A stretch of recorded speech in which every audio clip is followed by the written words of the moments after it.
Yeah, it's okay. I figured it might help. Oh, it does. It's Oh, not you a have to- good. oh, they can't It's hear. not a good system. But Yeah. No, someday it's it will fine. be. It's fine. Someday it will help me. We could have done Yes. it better. It's terrible. Yeah. Ed? Ed Weber?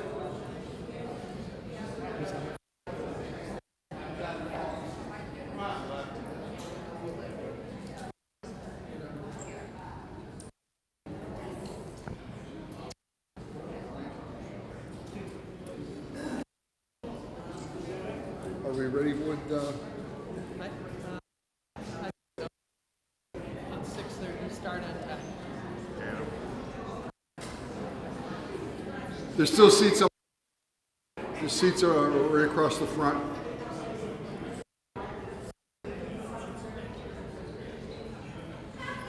Okay, we're going to get started here.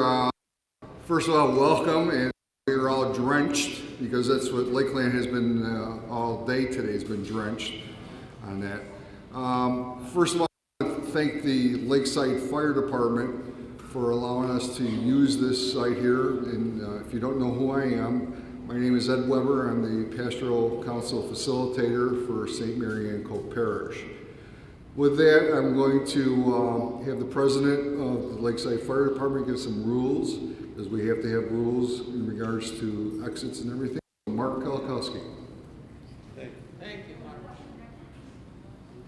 Welcome, everybody. Just want to go over the basic stuff. I'd be remiss being in the fire department if I didn't point out the exits. Through this door to my left, to your right, straight out is out to Sharon Road. In the very back corner, the sign's lit up over there, and the door you came in. Hope we have a productive meeting. It's nice to see everybody tonight. Thanks, Mark. Okay, with that, I'm going to have Father Clemente come up, and we're going to open up the meeting with a prayer. Father?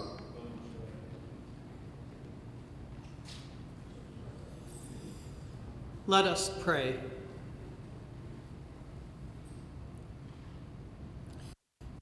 Father, and of the Son, and of the Holy Spirit. Loving Father, hear your people as we gather as agents of your kingdom. By baptism, we have been given the command to go out and teach all nations. Bless your Spirit, that we may be strong, loving, wise, that we may not give in to the world as understands, but rather give us your kingdom. Grant us that wisdom to make difficult decisions in times of change. Grant us serenity that what we do in your name will be rewarded. Continue to give us the grace of your Spirit with his sevenfold gifts that allow us to be truly witnesses to the gospel of your Son. Grant us that grace in abundance for your glory and only for your glory. We ask this through Christ our Lord. Amen.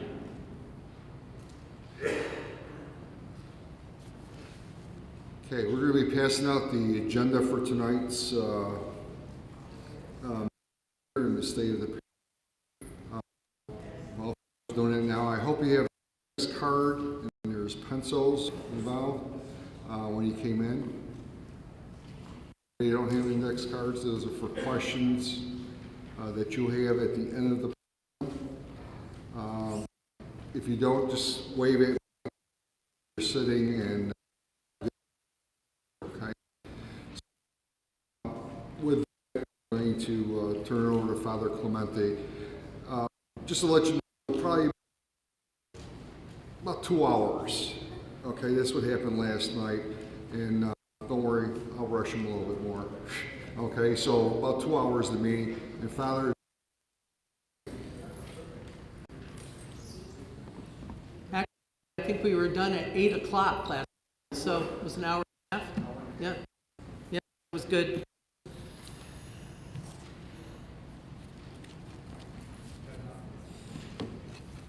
Good evening, everyone.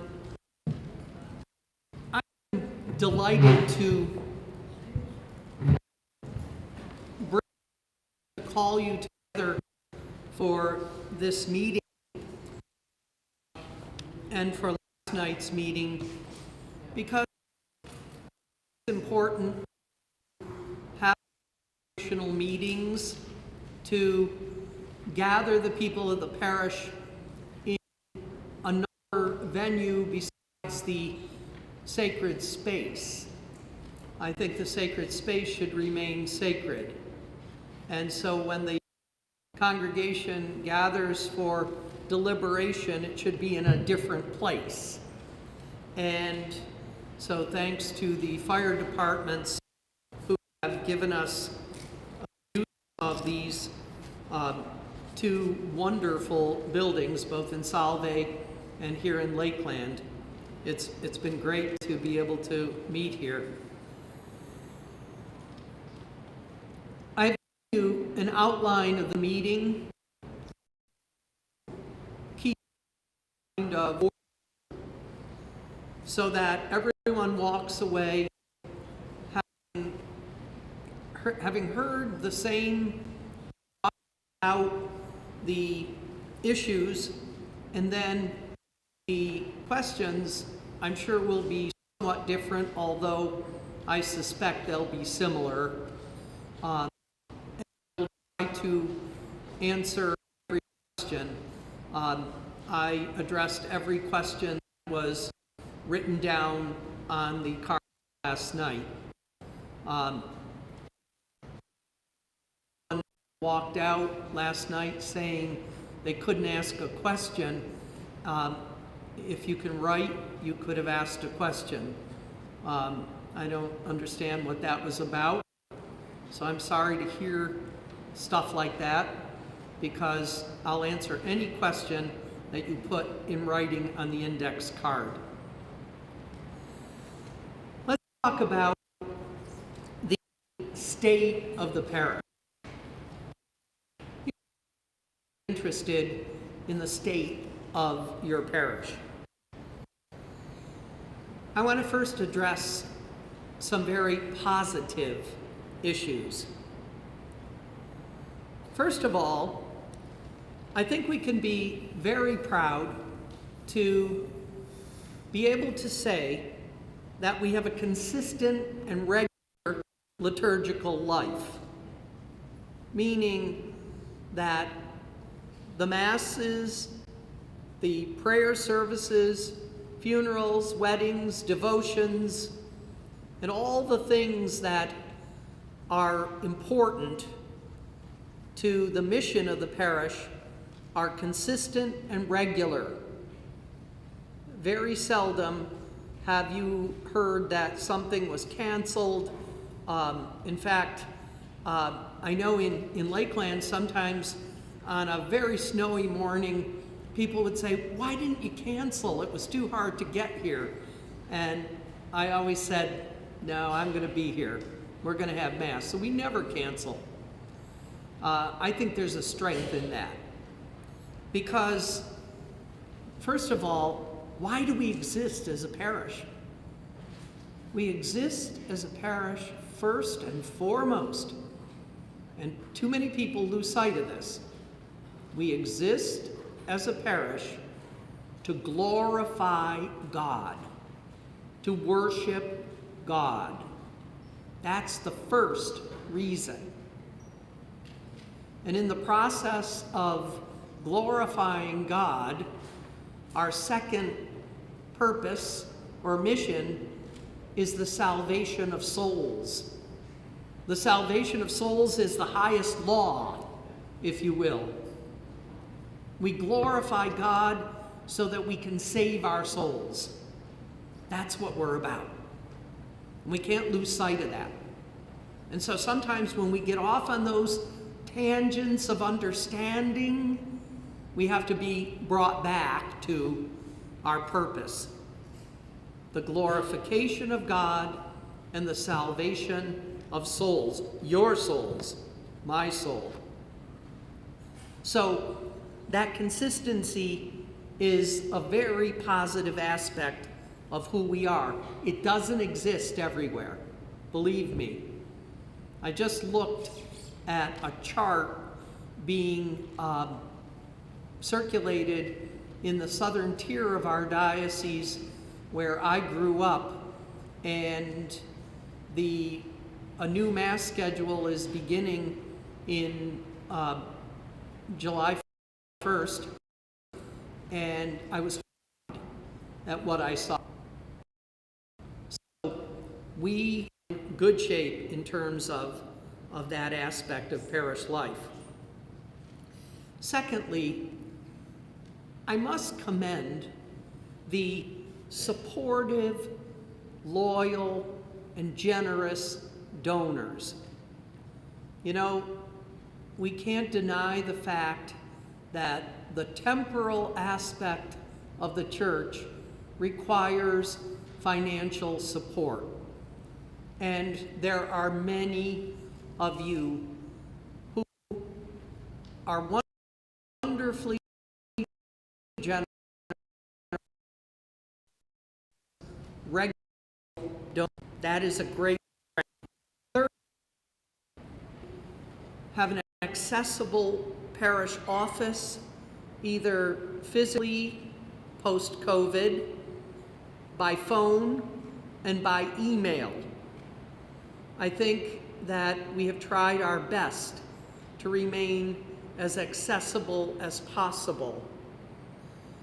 Although these COVID times and various financial aspects of parish life have required that we cut some hours off of the parish office's accessibility, but I don't think it's still too bad. The parish office is open from 9 a.m. to 1, Monday through Thursday. We did a study of how the parish office was used, when the high times for phone calls occurred, when people were requesting service, and we determined that the best time to be open was between 9 and 1. I just saw a bulletin of my former parish in East Syracuse, and again, I was startled to see after parish office hours, it says noon to 2, Monday through Thursday. It's open for 2 hours a day. That's, I think, not enough. Not enough to serve people adequately. So we're open from 9 to 1. And during that time, we have someone who is there constantly to answer the phone, so the office is not left unattended.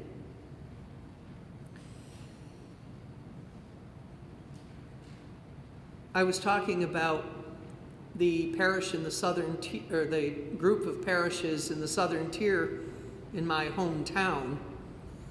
Well, at this point, 2 of the parishes, one is a larger one is a medium-sized, do not have a resident pastor.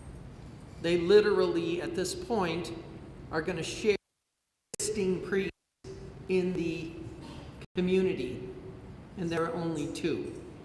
So I think will be served by priests. You have a full-time, and so at least for the time being, for the number of people worshiping in St. Mary Ann Cope Parish, you are a much smaller number than other places that do not have a full-time pastor, and there are more people going to Mass. So at this point, you know, that's a benefit to have a full-time pastor. We also have a dedicated deacon who, incidentally, I have to tell you, has submitted his retirement papers to the bishop. But what that means is that he will be officially retired, but still work as a deacon in the parish. And he probably will wean off of the ministry at Loretto Geriatric Center. So he will still be working with us in the parish. We have a full-time music minister to adequately prepare and render the music at the various parish liturgies. We have a part-time youth and evangelization minister, and Adam has done a number of other things for us. He is the person who is live streaming this, so those who cannot be here can view it on the internet. We have a part-time office administrator, as I said, 9 to 1, Monday through Thursday. We have 2 part-time maintenance men at this point, and because of the 3 buildings that we have to maintain. We have a part-time parish accountant, and who is necessary as a liaison with the diocese and also with the payroll company that we use, ADP, for payroll. So that's a very positive profile in comparison to several other places that are struggling at this point. On the negative side, we have to acknowledge that we have some real definite issues, and we can't ignore them. The first important is decreasing mass attendance due to the death of older parishioners, decreasing mass attendance due to COVID fear, decreasing mass attendance due to the decline of our people. I was talking to Steve Winchell a few minutes ago, and I said, you know, our kids aren't behind us in this. They're not. And it's a different world, and so we can't say our children and our grandchildren are coming after us, because they clearly are not. That's just a fact that we can't even predict anymore. 30 years ago, we were talking about ways of enticing our kids and so forth, and none of that worked.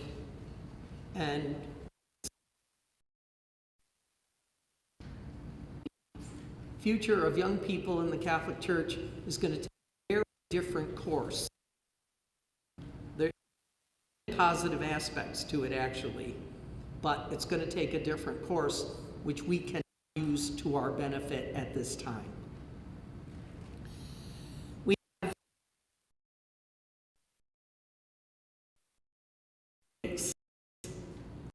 due to death, due to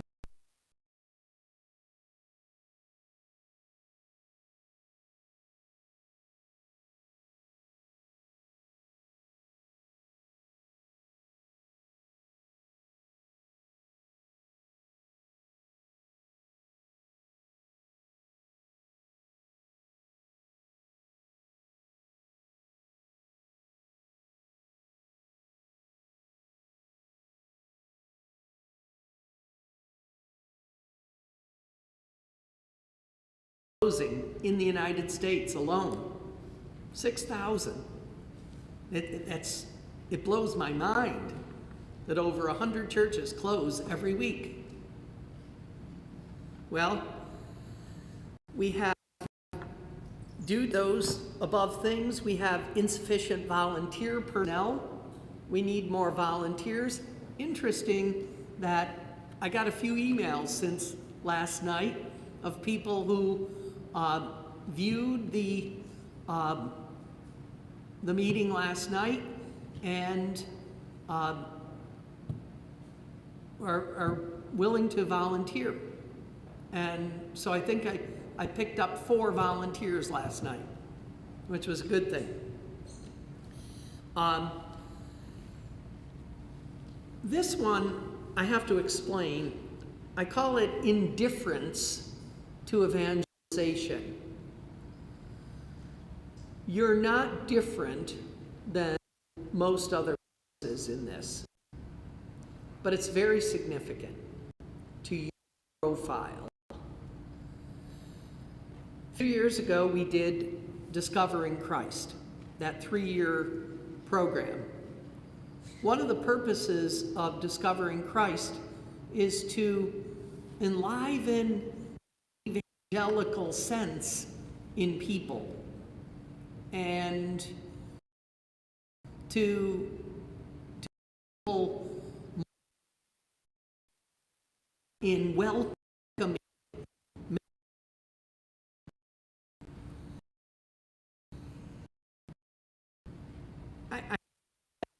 that for us. I think people saw it as nice, they enjoyed it, but it didn't say, I think that's part of what we're suffering. We anticipated a little more movement from doing that 3-year program, but it didn't happen.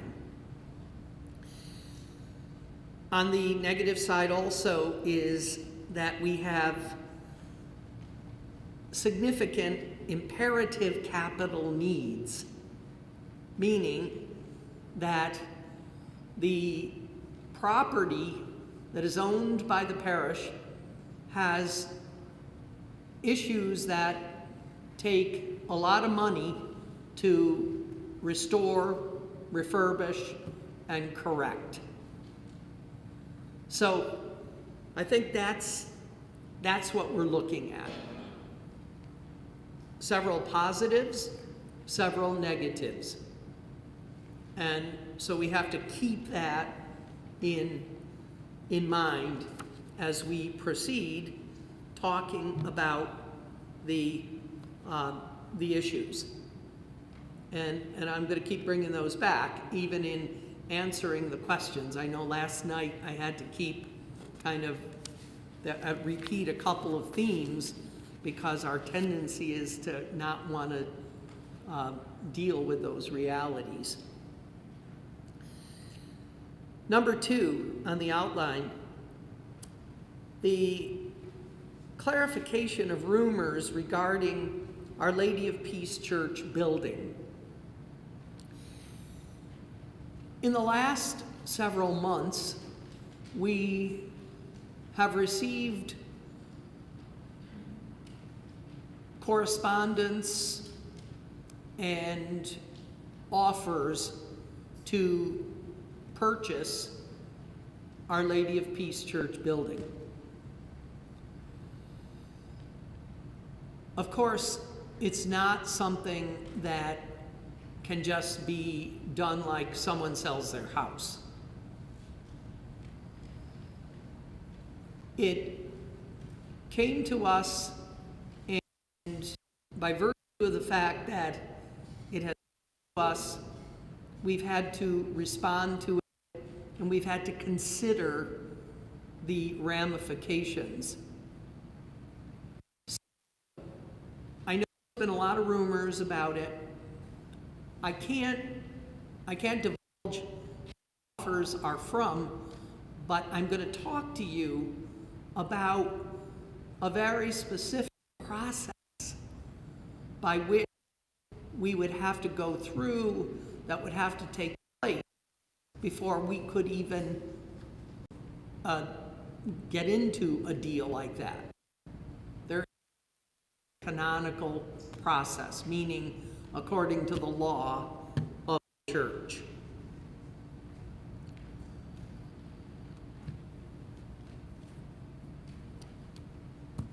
Number 3, how long can parish attendance and finances sustain 2 buildings? That's a significant question. Now, I don't have to tell anybody that when you're in our churches on Saturday afternoon or Sunday, that you ever have to sit too close to anybody because there's so many people. I think you've all looked around and see that we don't even hit 25% of the capacity of either church building at a given Mass. That's very significant. Now, from a bishop's point of view, why would you keep a full-time priest for 200 people a weekend when you have 500 and 600 people a weekend that don't have a resident priest? You see, that's one of the big issues that we grapple with here, because we report numbers every October and April, and they publish an Excel spreadsheet that shows the attendance in these parishes. And we have consistently gone down on the spreadsheet. And it goes from highest attendance to lowest. So we've consistently gone down.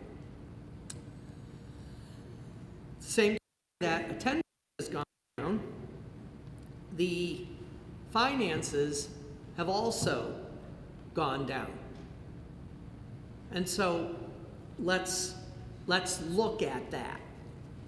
We have example 1. Adam, the parish profit and loss comparison. I want to make sure it's the correct one.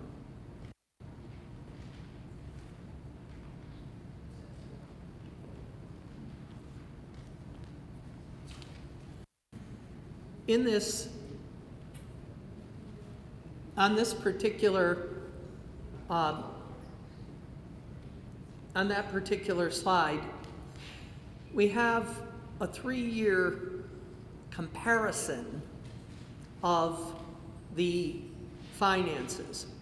Now remember, we have been St. Mary Ann Cope Parish since July 1st, 2019, meaning that since July 1st, which is the start of our fiscal year, we have 1 set of books.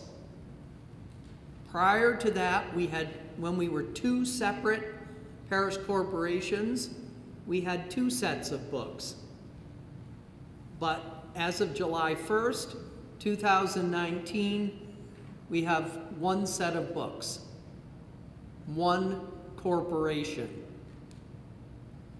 So, you look at this and you see that there was Schedule A, regular collection. That means the regular Sunday offering in envelopes and online giving. In 2018-19 was $429. In 1920 was $401. In 2021, it's probably going to end up at $389. It has gone down significantly each year. Look at the total operating expenses. In 18-19, $591. In 1920, 497, in 2021, 449. We have made every attempt possible to cut expenses in every way that we could. The problem is that in cutting expenses and running a deficit every year, we also defer maintenance, and we dipped into other. That's the problem. We dipped into other income. So, in 2021, the loss would be $59,000, and it was a little less because, remember, we were shut down during COVID, and we didn't have a lot of our normal expenses. So that was down. Now what we've done is we have tried to isolate what it costs of that total income and total expenses to run the Our Lady of Peace building. Dave, would you help me with this, just to make sure it's absolutely clear?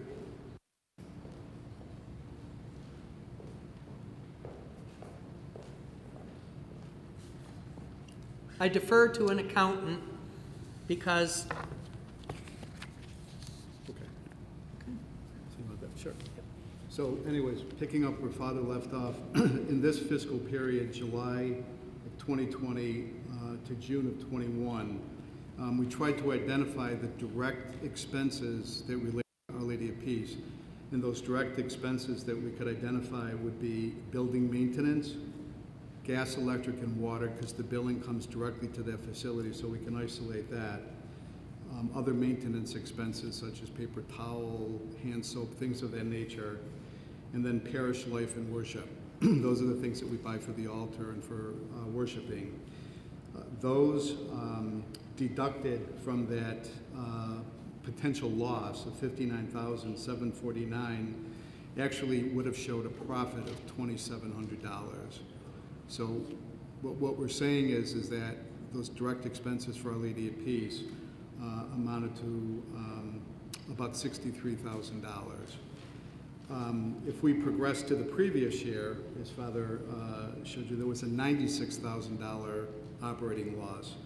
Of that, the direct expenses that we just talked about for that period would have reduced the loss from $96,000 to only $37,000. And then the previous year, July of 2018 to June of 2019, was a significant loss. It was $162,000 in normal operating.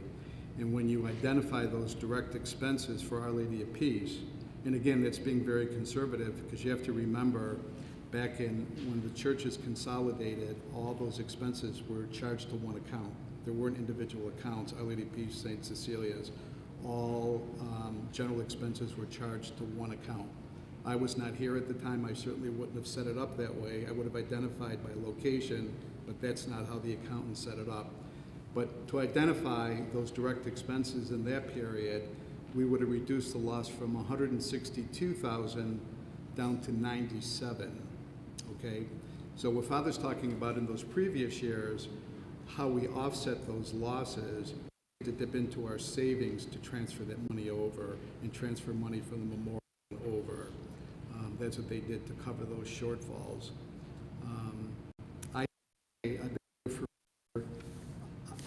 I'm amazed at how much Father Clemente has truly saved the parish. I mean, he is truly running with the old adage, lean and mean. There is literally no fat at all. I mean, literally. I mean, part-time administrator, part-time evangelization, part-time accountant. I mean, literally bare bones to run the parish. I can't imagine cutting anywhere else. I really mean that. So anyways, if we could, you want to go to the next slide? And then, yeah, let's. sure. This, you want to do this one here just to show this? Or not? Yes, do that one. Yep, Okay, please. So that's not number 2. You want to flip it over? to Now me? we need Adam number 2. And I'm sorry, it's hard to read, so I'll go over this slowly, okay? Sure. Can you hear me better? Okay.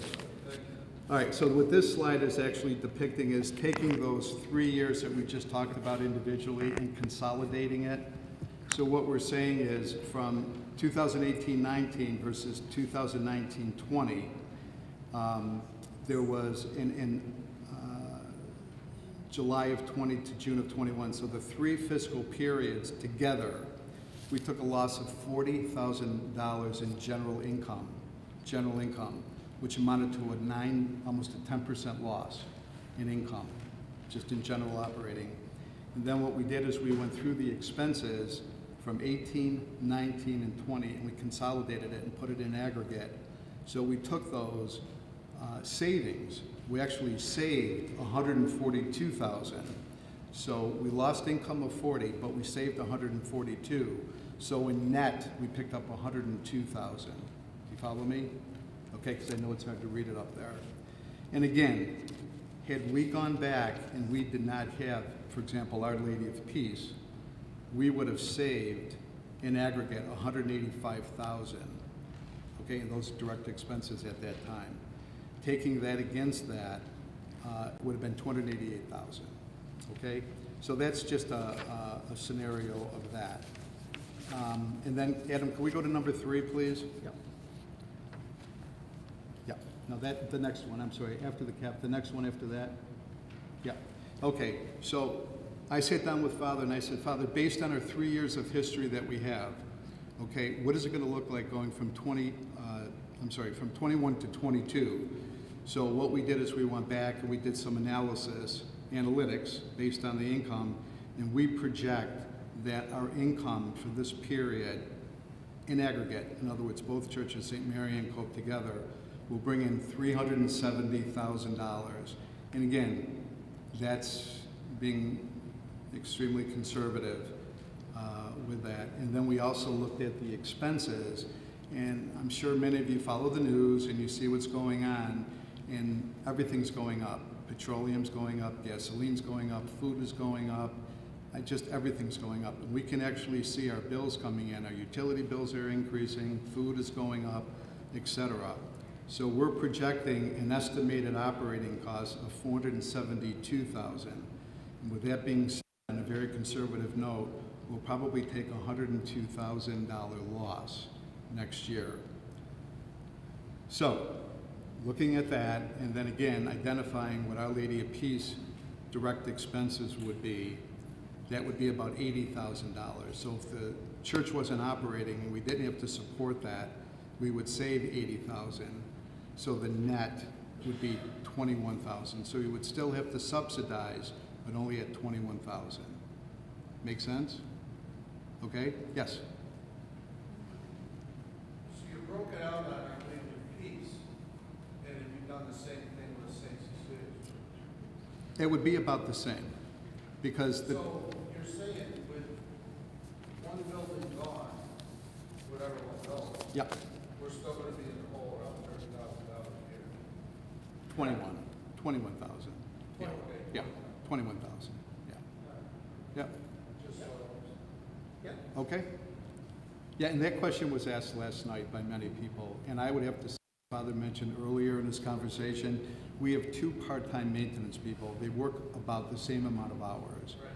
And then the utilities, I would say roughly about the same between the 2. Maybe St. Cecilia is up just a little bit.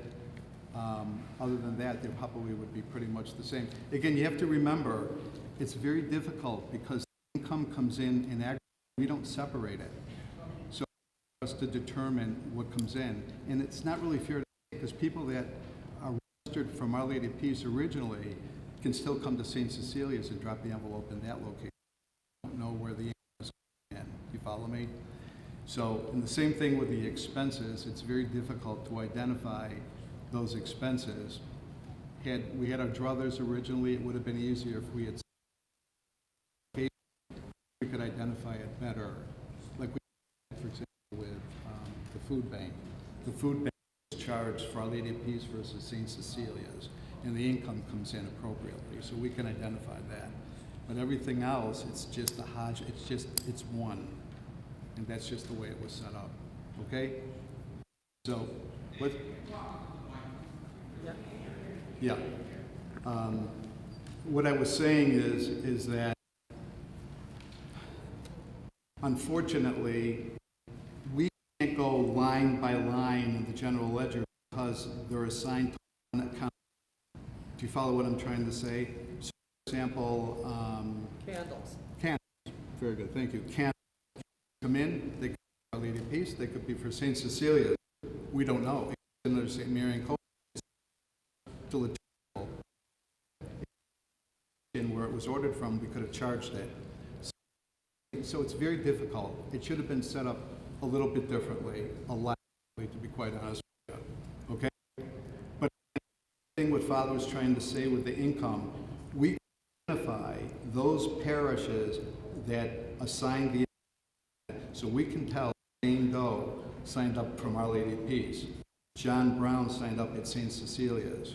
Follow me? We can do that. But as far as income is concerned, it's St. Mary and Cope income in aggregate. We don't break that. Follow me? But we can identify that all envelopes that are out there, 33% were the original registration from Our Lady of Peace. 67% is from St. Cecilia. Okay? Does that help clarify? Any questions on that? Okay. All right. Okay? Yep. So then you want to do the capital reserve? You want to do that? Yeah. Okay. Yep. And you're all set with that? You want that? Huh? Yeah. Okay. There you go. Thank you. Okay.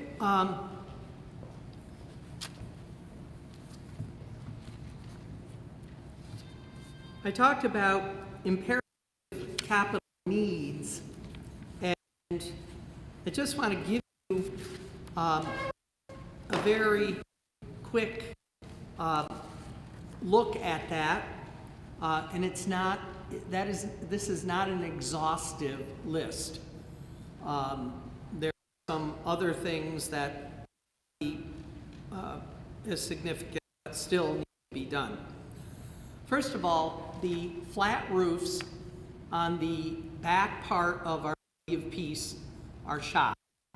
They have come to the end of their useful life, and they need to be replaced. We're talking probably about 101,000 was the last bid that we got from Josiah Roofing. The church roof is coming to the end of its life also. It's over 50 years old. And so that's going to be a huge, probably at least 300,000. The chimney needs to be repointed and to be secured.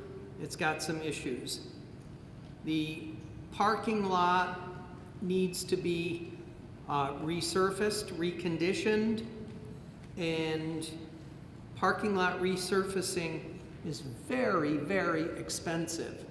I'm bowled over by how expensive that is. We might be talking $300,000.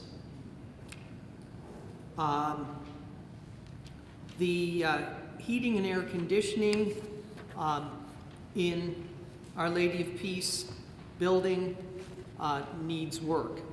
The elevator is coming to the end of its useful life, and we've kind of kept it going. We've replaced some parts, but it's got issues. So that's kind of a sketch of what needs to be taken care of at the Our Lady of Peace building. Now at the St. Cecilia building, the traceries for the stained glass windows in the clerestory high up on either side of the building, those exterior wooden frames need to be replaced. They're rotted. They were never taken care of properly. They weren't painted frequently enough, and they're all rotted. They're literally hanging off the windows. Those windows are priceless, and so that has to be done. We have been pointing at St. Cecilia's for the last 5 years. Every summer, I've had about $25,000 worth of pointing done. So that needs to continue at least for a couple more years.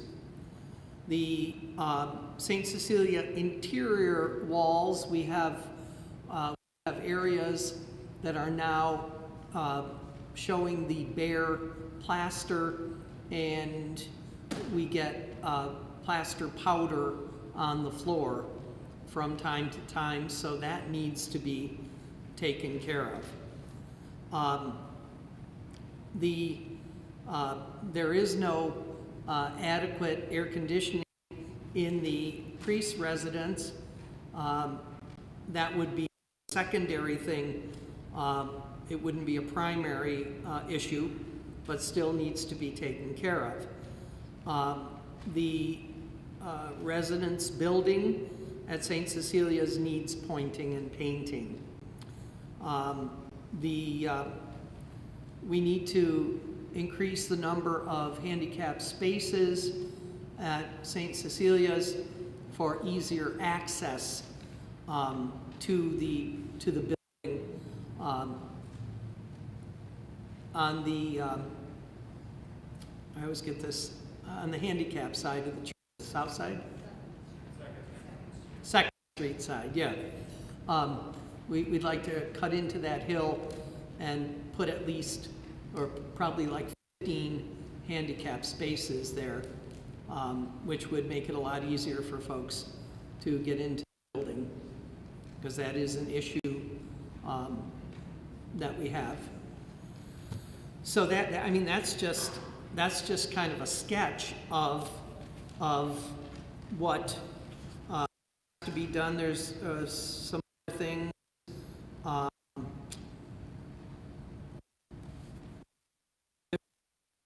In comparison, just the stuff that I mentioned now, we're talking $1.3 million.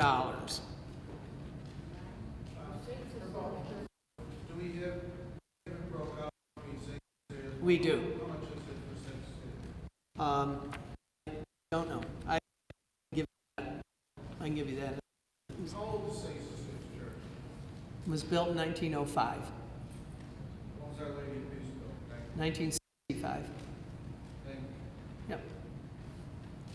So we're talking $1.3 dollars in capital right now, the two buildings, and that does not take into a parish office building.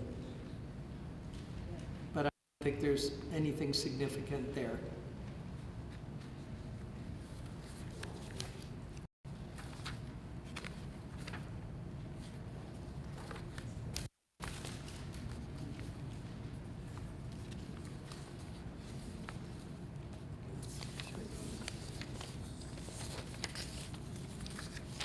Okay, the fifth area is of the canonical process necessary to sell a church building. When I say canonical, I mean according to law of the church.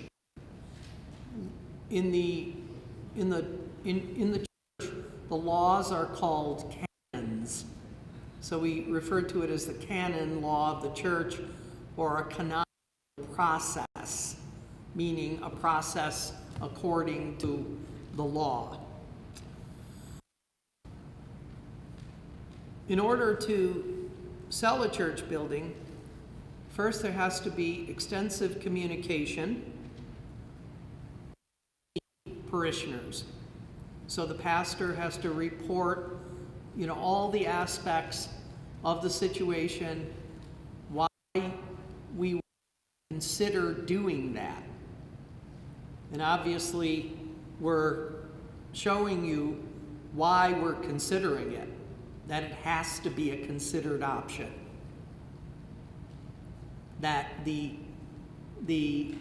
attendance as well as the finances cannot continue to sustain two buildings.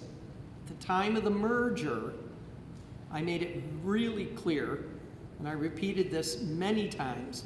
I said we would have two buildings as long as we could sustain them. I had hoped that the attendance would have allowed us to sustain two buildings. But that clearly is not the case now.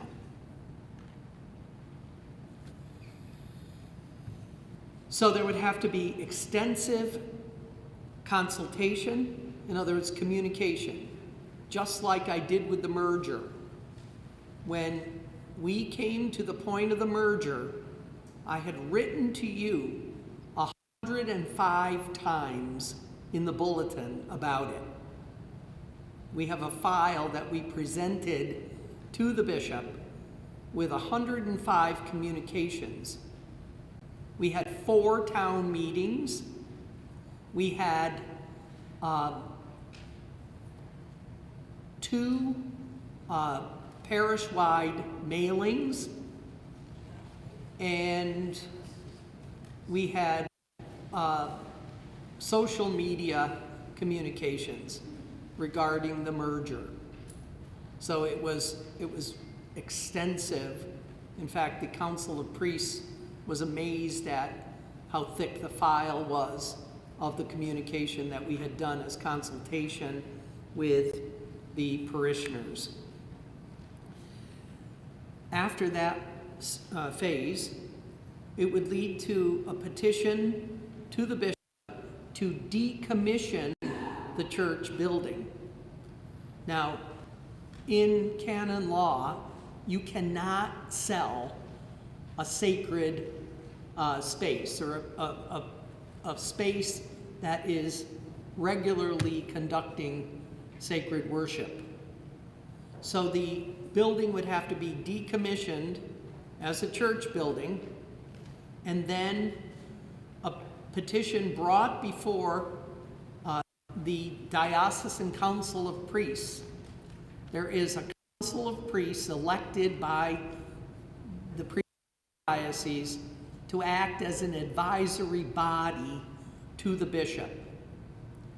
That petition would be brought to the Council of Priests by the bishop.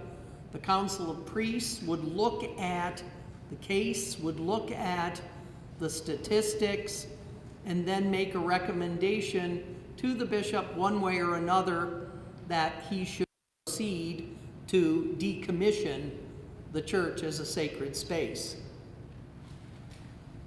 The bishop then has the right to accept or reject the declaration, the petition, and if he feels that it is fitting, that the case demands this particular recommendation, then he makes the declaration that it is no longer a sacred space. At that point, professional real estate people have to be brought in.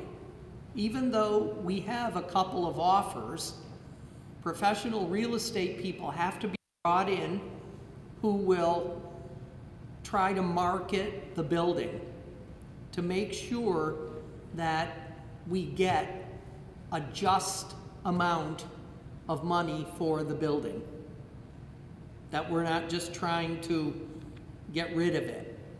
Okay, so it has to be clearly marketed by professional real estate developers.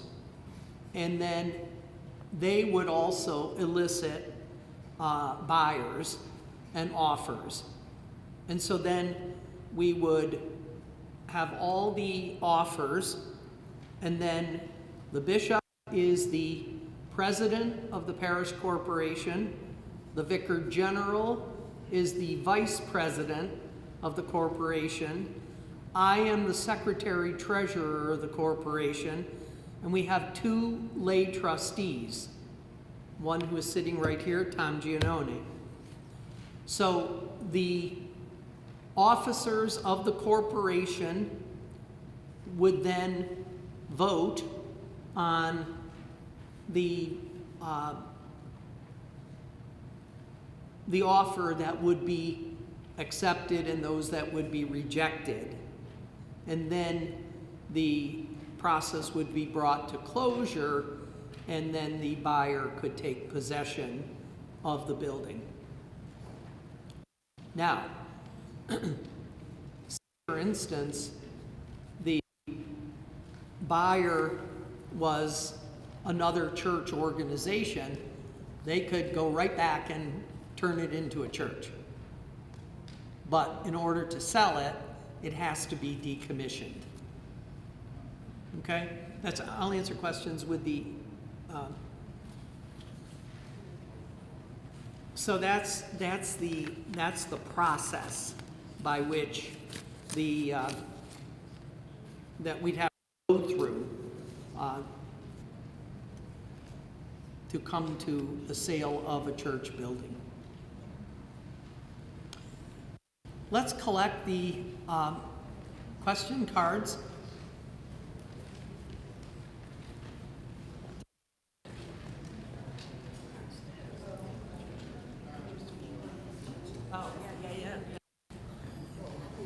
Oh, just one other thing. This is really important. Tom just reminded me, I omitted this. I talked about it last night, and it slipped my mind. There is a list of kinds of things that cannot, that the church building cannot be used for. In other words, we couldn't have a company that runs X-rated movies by the church building. There's a whole list of things that the church building could be used for. That it would have to be used for respectable kinds of things. It could never be disrespected. Okay?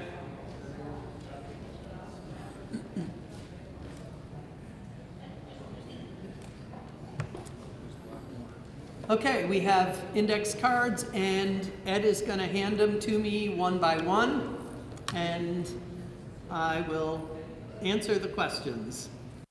Who decided what building is to go?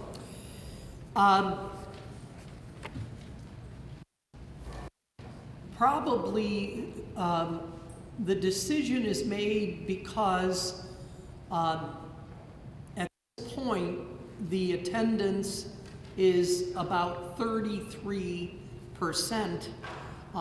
from former Our Lady of Peace parishioners and 67% from the former St. Cecilia's parishioners. So, The number of people is 33% of the 100%, 33% are from Our Lady of Peace, 66% are from St. Cecilia's. correct. Yeah. 33.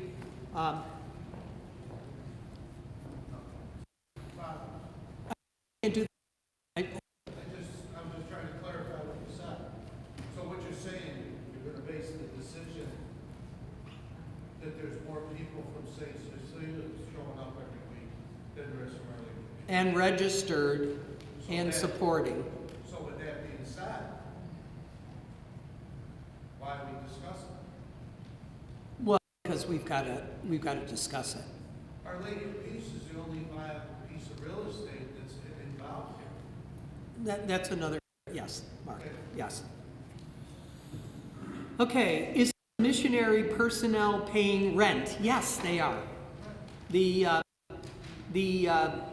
Hard as Nails missionaries rent the use of the former rectory building, that towards its upkeep and revenue. When you have 18 people, you call the plumber about once a month. I've had Peroni Plumbing there about once a month, and there are several issues there, like the pipes are all covered with asbestos. We've got an asbestos issue there now. All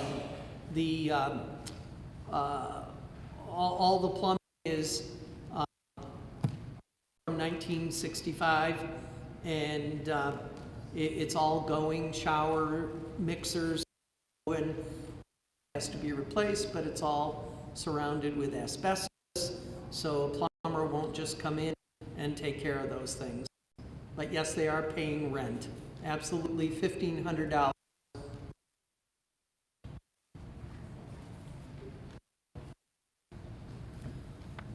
What happens to donated statues, crucifixes, others?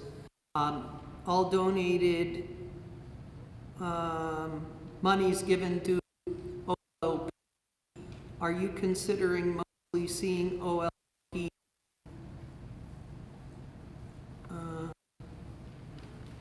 Are you considering mostly selling OLOP something or other? Let me do that one time. The statues, crucifixes, and other things, we find a way so that that would be brought to St. Cecilia's property. For instance,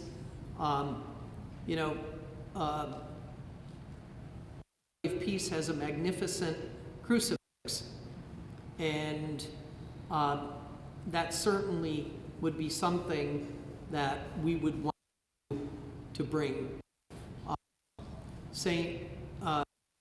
Peace has a much nicer baptismal font, and that's certainly something we'd want to bring. So the things that yes, in the statues, certainly, yeah, we would take everything from the building.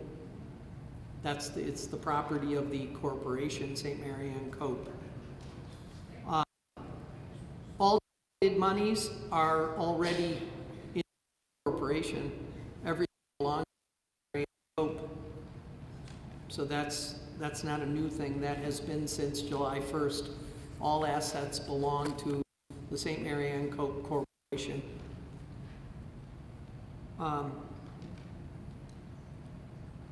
Yeah, I don't know what that last word is. Are you considering mostly selling OLOP SAUNDS? Sounds? I don't know what that is. Sorry. If someone wants to clarify that for me after, I'll answer the question. What about parking for SCC? I mentioned that we're going to put in handicap parking on the 2nd Street side of the church, and possibly parking where the side lot of the building is. Father, I have a question. When the first come on to the school, questions were asked, this was way back, the parking, they've already paid all their parking spots for their, there's probably, let's just say, a third of the lot that's not paid. Was it, just say it for the sake of discussion, sake of so you stay open, that's it.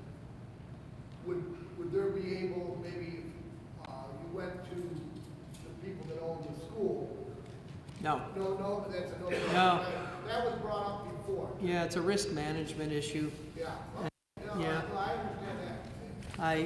I talked about that with the owner. Yeah. And he said possibly, if a special occasion where we knew that there were going to be, Okay. yeah, but it would have to be a a specific special occasion, one-time use. Yeah.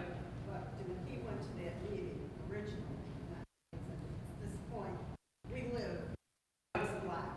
We can't park on our street. Mm-hmm. You know, it was brought up that night, if we would be able to use that. if Or on we the had- residence They too. said Yeah. yes, but now they say Yeah. no. No. I'd like to talk to you guys about that, about that parking issue around there, because I have an idea. I have an idea that I think we should pursue. He was there. Because I think there's something that can be done. Because I swear every Tuesday and Thursday morning as I'm driving down Gertrude Street and they're parked on either side and you can't get through. Yeah. Okay. Did the bishop give you okay to accept bids before final bidding? Will you have a for sale sign out in front of the building?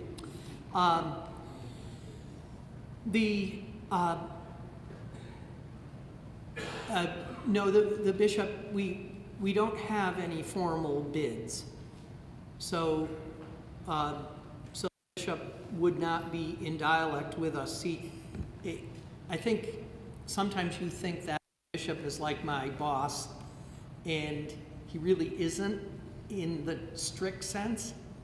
We're more collaborators, and so we would dialogue the situation with the vicar general, the bishop, and the trustees of the corporation. But there are no formal bids. So I use the word offer. We had been offered, but there are no formal bids at this point. We cannot accept formal bids for building. It would have to be decommissioned first. How did the two contractors know about the church sale? You send letters to contractors? Absolutely not. No, and they're not contractors. So that wouldn't be a correct or accurate description of those who approached us. They're not contractors. Did you give a walkthrough to get an idea of what to bid? We have an informal appraisal at the time. A formal appraisal would have to be done. We do not have anything formal.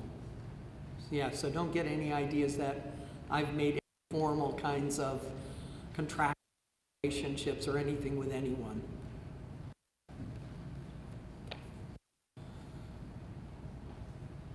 You already met, consulted with the Finance Committee, Parish Council, staff, and professional consultants.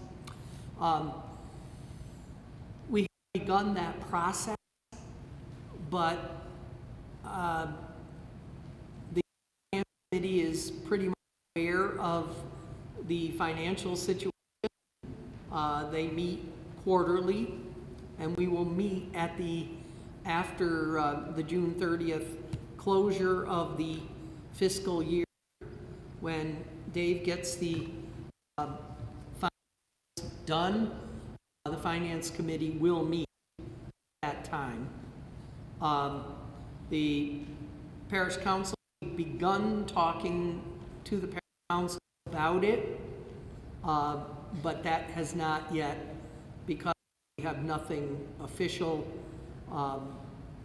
Remember, it's an advisory council, and we've made it very clear that it has the pastoral life of the parish. It's the Finance Committee that would be involved. The Pastoral Council deals more with pastoral issues of helping people to their souls, and the social life of the parish. Professional consultants, Not officially, we have not. In other words, we paid no professional fees or anything like that at this. Who are the professional consultants, volunteers, outside paid salary? Much, nothing, zero.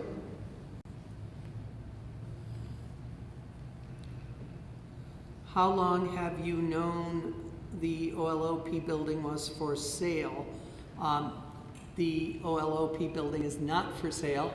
I think I'm trying to make that clear to you, that we have been offered, but it was not put on the market. I never said that we were going to sell it. I think we got to clarify that. We got to be real precise with language, so that it's not for sale. We are looking at the state of the parish and its ability to sustain two things. If through the bishop, when did he discuss with you? I've had several discussions with the bishop. We had a formal meeting with the bishop, the vicar general, the chancellor, the vicar for parishes, the diocesan chief financial officer, and our trustees, Mary Paula and Albert Thomas, and Dave and I went in and talked about the fact that we had received offers, was interested in pursued. And that's when we received information regarding the canonical process that would have to take place, starting with communication with you. Bring that mic closer to you. Okay.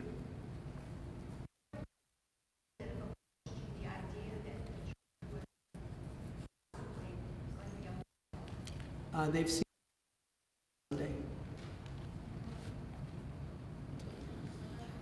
When will petition be given to the bishop to decommission OLP church building? At this point, I can't answer that question because I have not pursued enough consultation.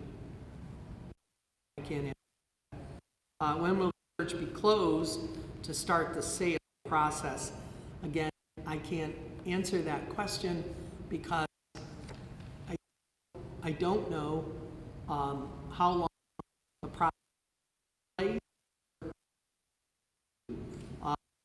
I have no idea.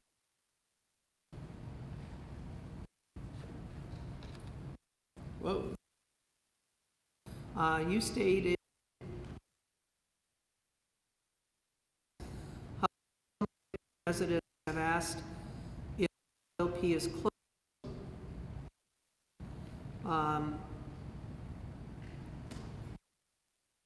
Impression at the sign in front of the church that shows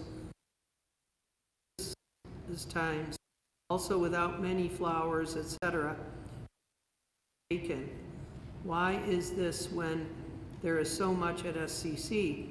Has the decision to close already? Decision not been made.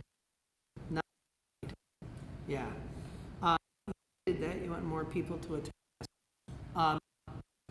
You know, we send envelopes to regular parishioners. We send to regular parishioners. We have probably the most extensive Facebook and online social media in the parish, which equally, and I have been very careful with this. I knew that this was going to be brought up. I've been very careful. I've been in this business long enough to know that there have been equal number of pictures of Our Lady Peace of St. Cecilia's. Treated both equally. Both my children equally. In social media, in everything. So, yeah, so for people to think that, Lakeland people to think it's closed, I don't think so. Now that sign, yeah, I do have to apologize for that. I can't get to everything myself. Formerly, Joe Minjan used to change it, and I don't remember anyway. We just haven't gotten to it, but that's just one example. But in flowers, there's pots of flowers around the building. I see someone leaves in front of the statue of the Blessed Mother. Heart Nails kids are praying at the statue on the right side of the church often. So I respectfully disagree with the questioner's perception.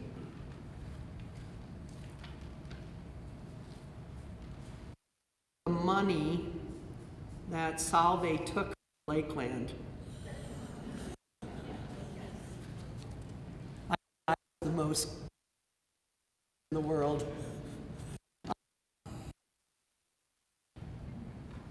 The money that Salve took from Lakeland was returned by two bequests that placed that money.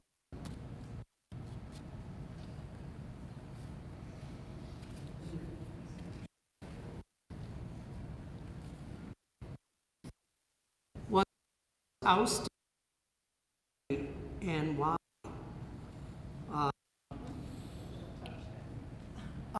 No official notification from the bishop's office.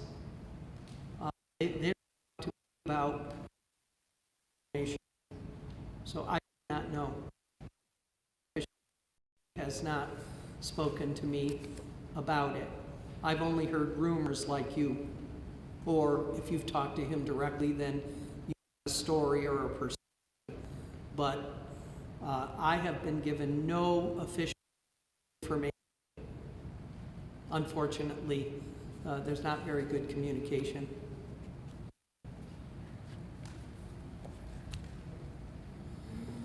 Without being insensitive, don't the numbers I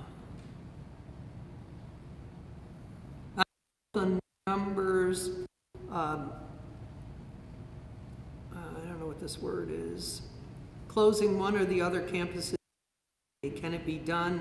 And at this point in time, is there any idea what the sale of either campus would bring in? Well, here's the thing.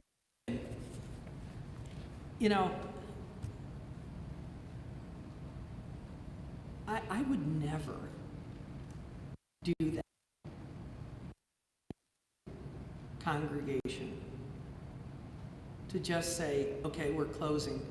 And I'm going to tell you why. When I was 12 years old,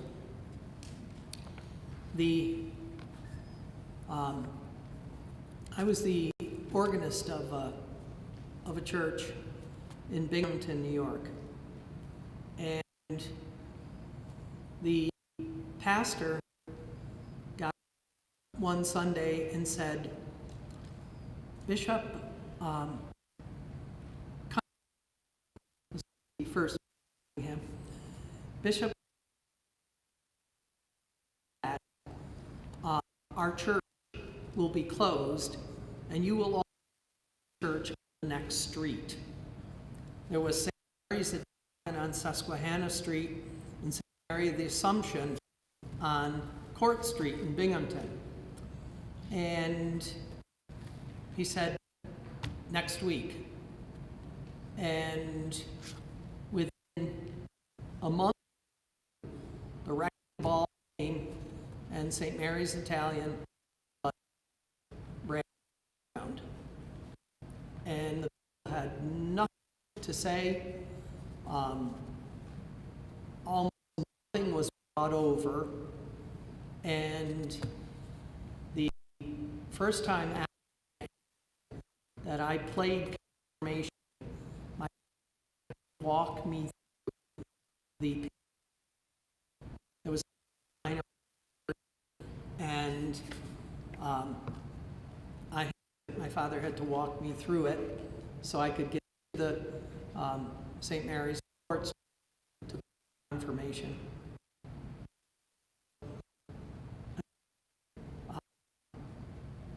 You know, I want to be sensitive as possible, yet I have to be fiscally responsible and canonically responsible and pastorally responsible. Here, I want to tell this story. I want to watch time because we only have about 10 minutes unless you give me more time. Out of it this way. Here's an analogy. I'm a father, and I have 6 children. And I inherited a beach house. And every summer, my wife and I would take the kids, and we'd spend most of the summer at the beach house because we just resources to go to Disney World or to stay in hotels. But the beach house, the kids had great fun at the beach house, great memories, wonderful company, great parties at the beach house. But our finances became tight, and we're both working, and we realized we can't really increase our income all much. And so we have to make a decision. We've got 6 kids to support.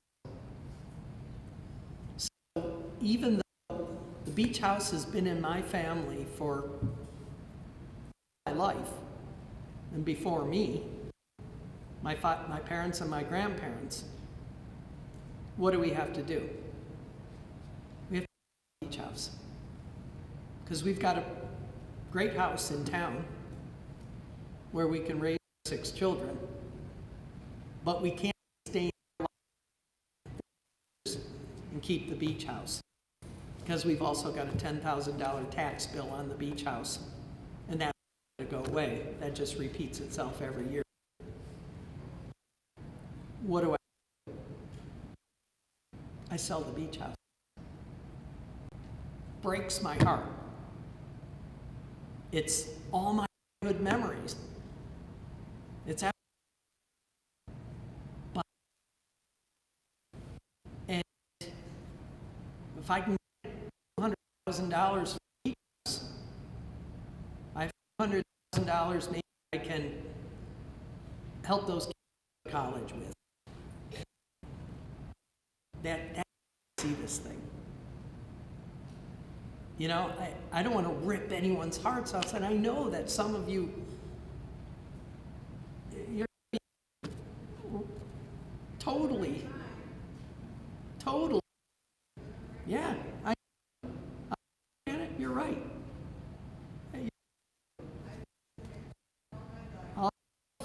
Absolutely.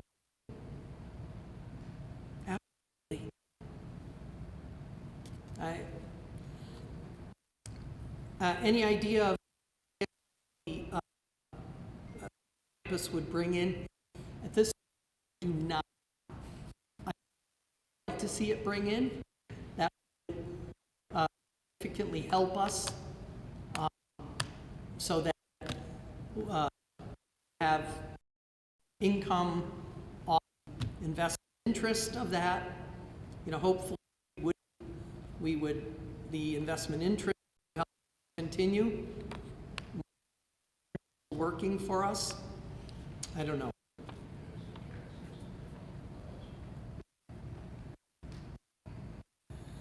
Let's see, better parking, St. Cecilia.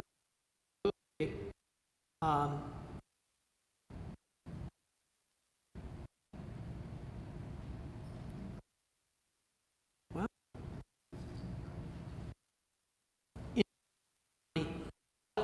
You see, I think what Dave tried to show you is that if we had to take $100,000 out of the investment principal every year, we've only got a few years left. We're just going to, and the more you take the principal, the less in the interest. So that's not really, you can't just keep endowment and then nothing. So that would be a very unwise way to proceed. Just to say, just going to keep it the way it is, and then 5 years say, oh, well, we've got to close everything because we were foolish.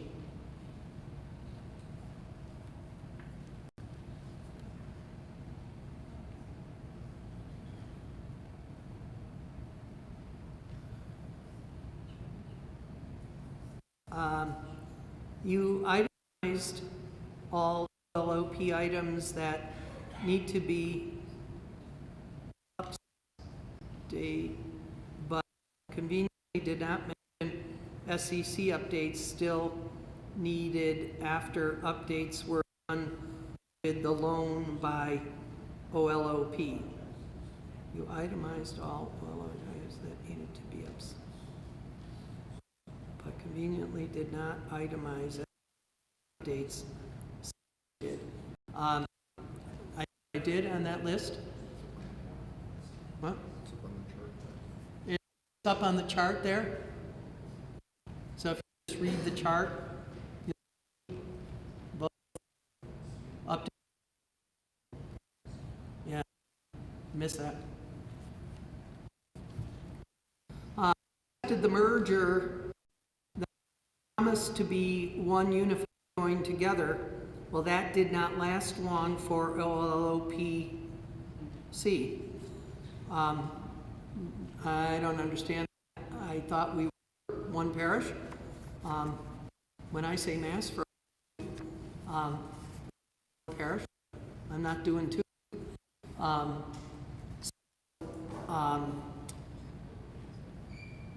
I did say at the time of the merger, very clearly on several occasions, that we would keep two buildings as long as we could.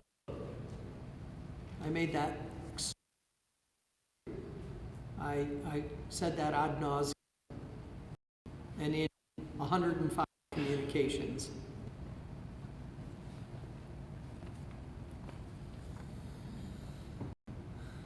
You say it's not a done deal. Why is the church pastor who wants our church telling his congregation they will be in a new church by fall? Wow. You say it's not a done deal. Why is the church pastor who wants our church telling his congregation they will be in a new church by fall? I don't know. I have no idea. Can't answer that. You obviously know something that I heard, and I can't really talk about that, but I know what you're talking about. And if anyone said this, he's lying to you, because we have a canonical process that I explained to you. So it's going to be in next week, but it's not true. Yeah. What did you mean last night when you said you would be gone in 3 years? 3 years, I turned 70. So at that time, I can retire. So, you know, it's very possible that I would retire. The priest in this diocese is 70.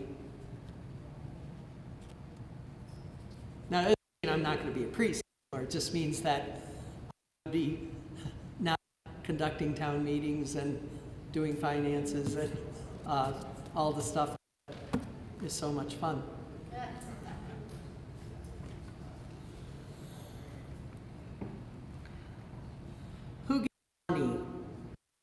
owns church at this time, or one should inherit the kingdom, no one should inherit the kingdom of God. Who owns money? Who owns church at this time? Basically, the board of trustees of the church technically are the owners, but the officers of the corporation. Yeah. See, nobody listens to me. In a corporate structure, who owns the corporation? The officers. The officers, yeah. So the officers. Tom, he's an owner.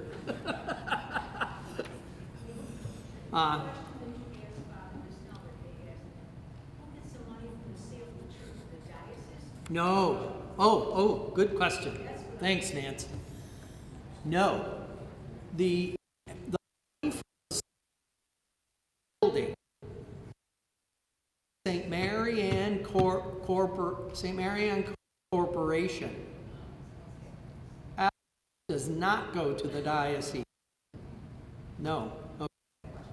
Question. Can I ask you a question? Yeah. Okay. I live in Southern. Okay. Between, and 2 mile radius, there's gotta be 7 Catholic churches. Yeah. Half of them are closed. Mm-hmm. So why are they gonna give you a hard time if you wanna close? Say, Mary Home. Okay. Why would they, why is the, whoever, Why would anyone give me a hard time? yeah, make it through You mean like bishop or? Yeah. Because the is so serious matter that it can like We all, you go within, whether it be Sure. Parish, Bridget, St. Anne's, sure. Holy Family, the ones that will keep open, sell it because they go, and maybe. Assume anything. No, I'm, I it's inevitable. it is. It's inevitable. It I is. mean, we want to fight, we want our churches to stay. That's a given. Yep. But realistically, it's not going to happen. Nope. You can rant and rave. I've been through one going, we were going to keep St. Lucie open. 2 years later, it was West Side. I mean, put a damper on any. We all want our church to stay. Got to accept the fact what's going to happen is going to happen. Yep. Yes. I mean, we cannot sustain. I mean, that's the. Yeah. Next question. Is Lori working at Holy Family? People keep asking why she is not employed. Lori resigned, and to, but she has not communicated to me where she is.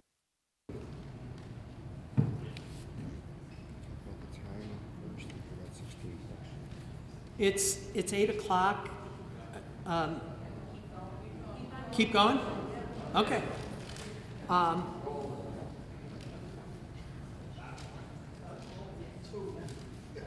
If OLOP sold, would contents of church be auctioned? No. Absolutely not. It's a sacred space. They're sacred things. Absolutely not. Are there other parishes going in the same situation?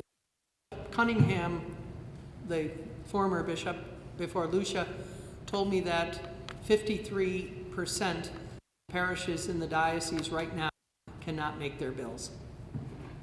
So you're not peculiar. We're not. Are other denominations having the same problem? Worse. 6,000 churches are closing every year, over 100 a week. And it's not just Catholic. Yeah, in general, yes. Mm-hmm. How much was the for, and is the money in the general fund? The school was sold for $100,000, and it is in the general fund. Yes, the money into the general fund of the parish. Yeah.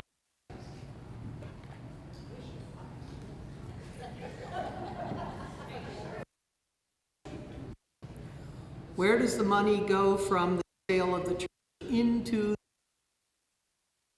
the St. Mary Ann Corporation? What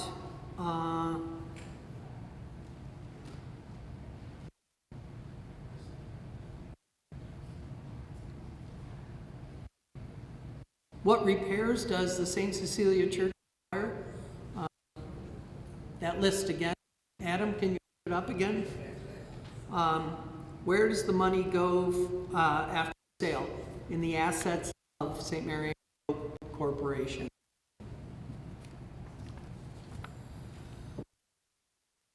To expand parking, especially handicap parking at SCC. There is adequate parking at with expansion. What would be the projected cost to expand at SCC?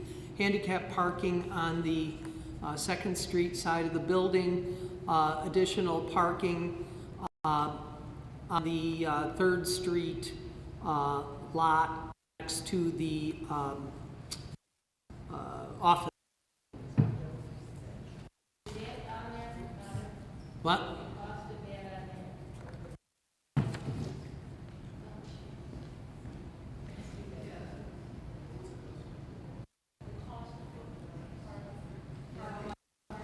It is not.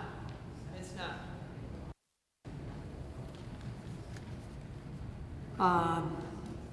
Are we going to have some?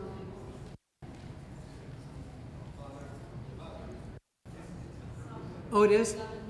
Okay. I'm sorry. Yes, it is, Barbaretta. Are we going to have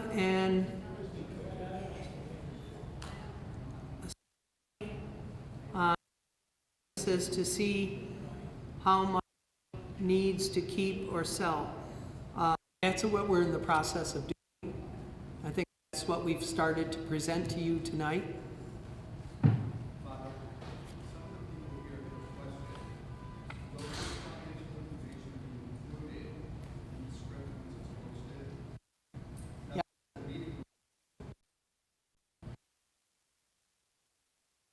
Both meetings, just like you did the last time. Yeah.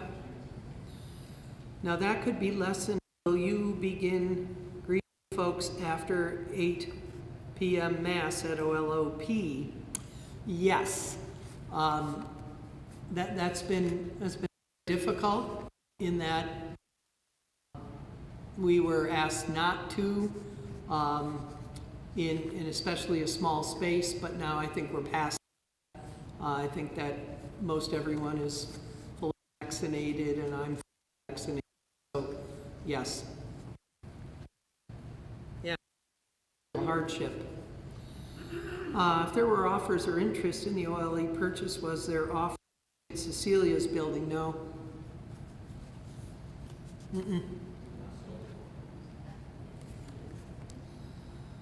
So now that the 2 town hall meetings have been done, what are the next steps? Next step, in other words, you're going to get the transcripts from the town meetings, and I will continue to give you more analysis of the situation. So there'll be a period of consultation. A lot of us want a low mass.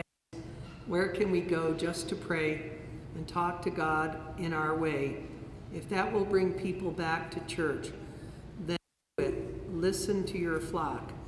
Holy Family has a 7:30 low mass. The diocese won't care as long as people come.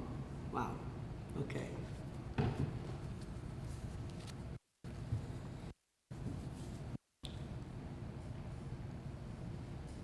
I explained last night that my original intention was to have a quiet mass and significant people came to me and said that was not acceptable. I accepted their consultation, and I did so with the wisdom of the church that said Sunday Eucharist should be appropriate to the Lord's Day. It should be adorned with music.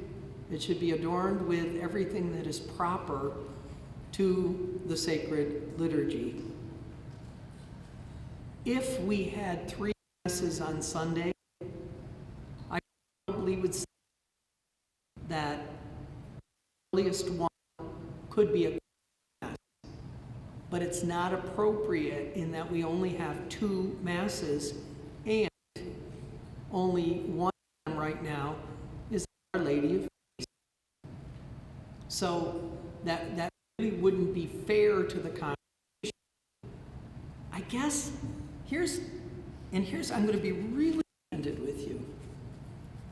I think this attitude is terribly selfish. Terribly selfish. In that we can't give a little for our brothers and sisters who, you know, music at Mass? Is it going to kill you? You know, I mean, I that. Like, there's a lot of things you when I hear that you do in relationship, I could be practically angry, but I let it go for the sake of the kingdom of God.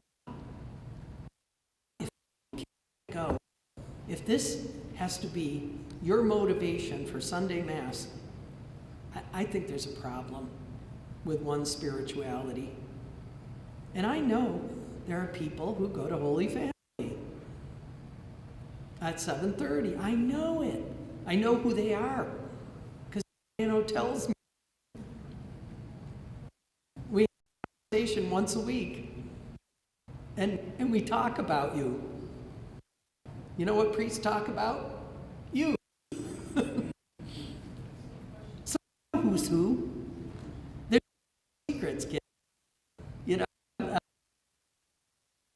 pulling the wool over the priest's eyes. No, I don't think so. I don't think so. I know who's where and who's not.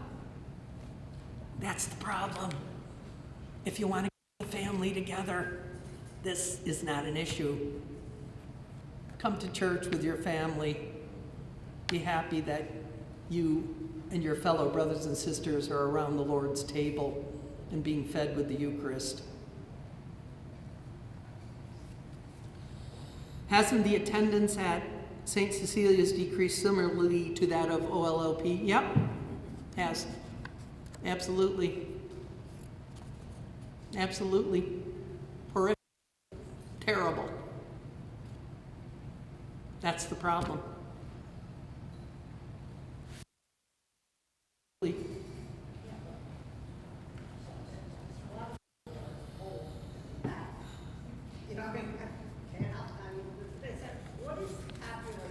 Oh, but a lot of the people that aren't coming aren't old.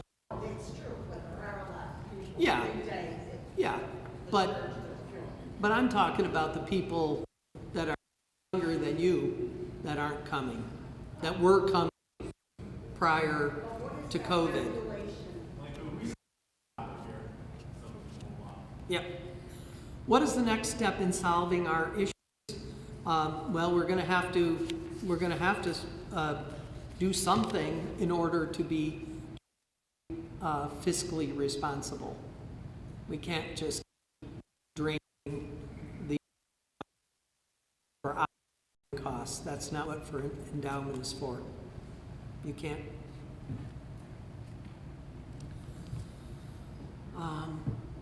Why did we replace one accountant with another. We took it in-house because I was not able to keep track of what was going on, having the accounting done somewhere else. I did not have access to QuickBooks on my computer. I never saw, the only thing I ever saw was the checks that I signed, and I had no decision-making power about what was paid, how it was paid, and when we had lean times, we have no money, but I finances well enough. That's why I brought it in-house.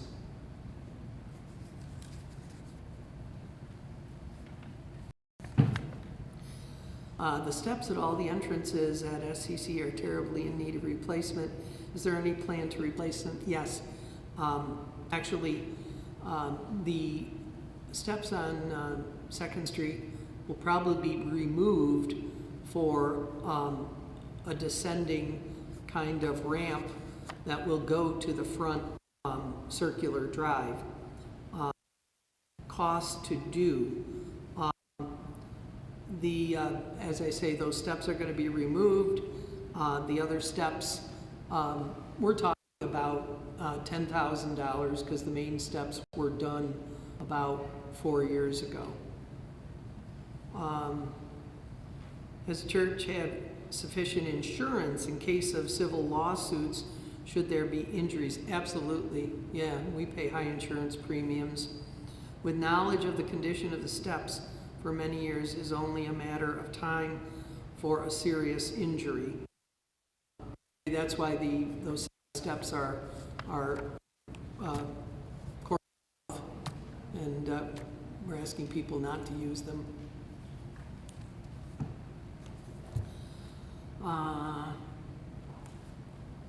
Is it possible to at least try a low mass with limited music? Not at this time. It really isn't. It's not the solution. The solution, not this. I'm sorry. Graphs on wall, in bulletin, so we can review. You're going to get transcripts.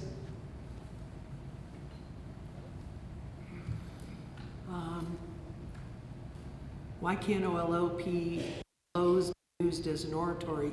Because oratories cost money to keep up. If we were going to have an oratory, we'd continue having Mass there.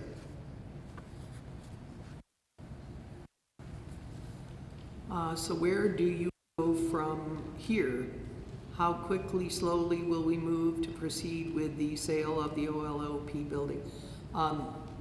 Period of consultation and a period of studying all the aspects of the situation and statistics so that nobody can say we didn't do a thorough job of it. And that's the only way we can actually submit a case to the bishop and the council of priests. At this point, what would it take to keep both buildings open? Money, attendance. I'm going to be honest with you. This is more about attendance than money. It's really, really. This is really. I walk out on Sunday morning and my heart bleeds. I'm like, this is ridiculous. You know, when there's 60 people in a church that seats 500. That's kind of almost demeaning. The orthodox cost of getting a while ago, didn't see that anywhere posted.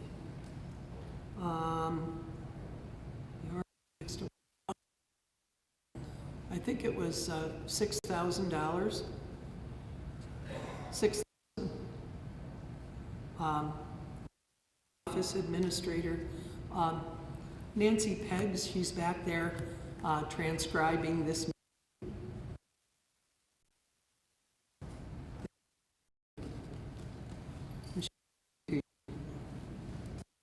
That's it?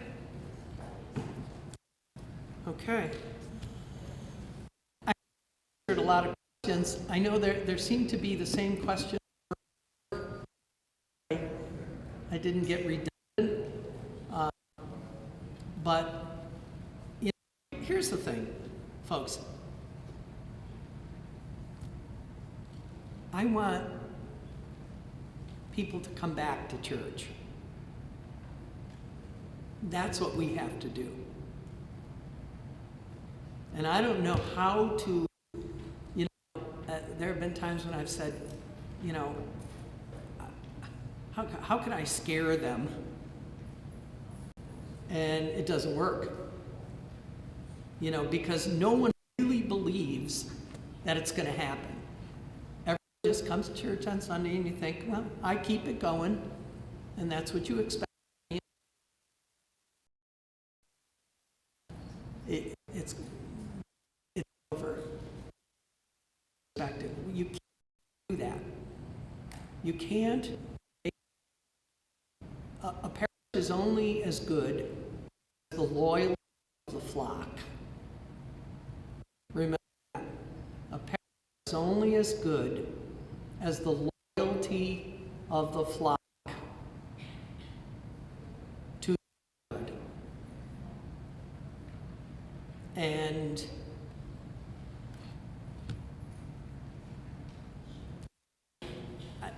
sometimes I have been scanned who I don't see Sunday. In both places. I'm scandalized. And I think, you know, well, these people want to be pillars of the church, you know? Where are they? They only come around when there's notoriety? You know, where is their Eucharistic devotion? And I offer more than most to you in terms of devotion, and because I feel that's my commitment. But I can't drive you there. I can't pick you up for church on Sunday. You got to want to come. People want to come, not you. Some of you are there every week, so you're. You know, again, it's always the people who need to hear it that aren't here. You know, or people that don't need to hear it are here every week, and the ones who aren't very loyal and don't come, they're not here to hear it. So I mean, you have to get the word out. No people? You know, I mean, the bishop is saying to himself, you know, I've got situations where, you know, I have 100 people coming to church and no resident priest. And we have 200 people now coming to church. 3 masses. 200 people.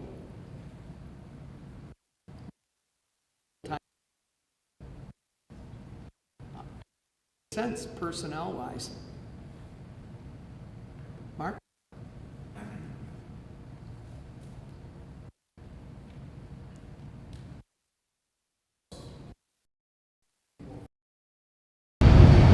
Both parishes, I think this is only my opinion, the lodges for a long time. I've been there there's people who've been here a lot longer.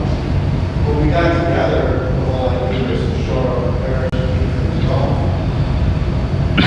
It's like you have a blizzard happen over the color. Unfortunately, someone is working on to show our buildings 116 years old.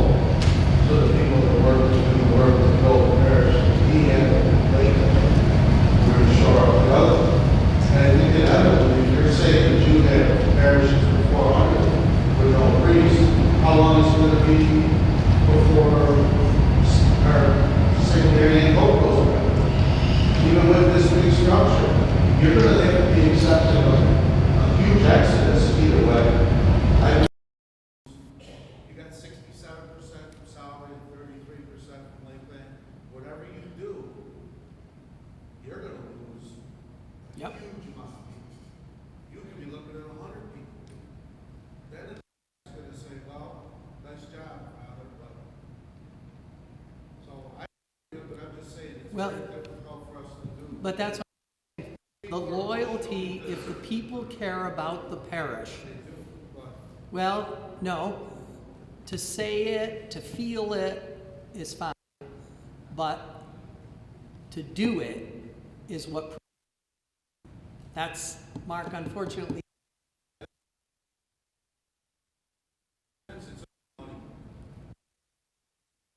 If there's good attendance, then there's money.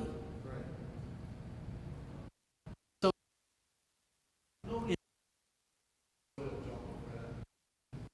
it's a. I mean.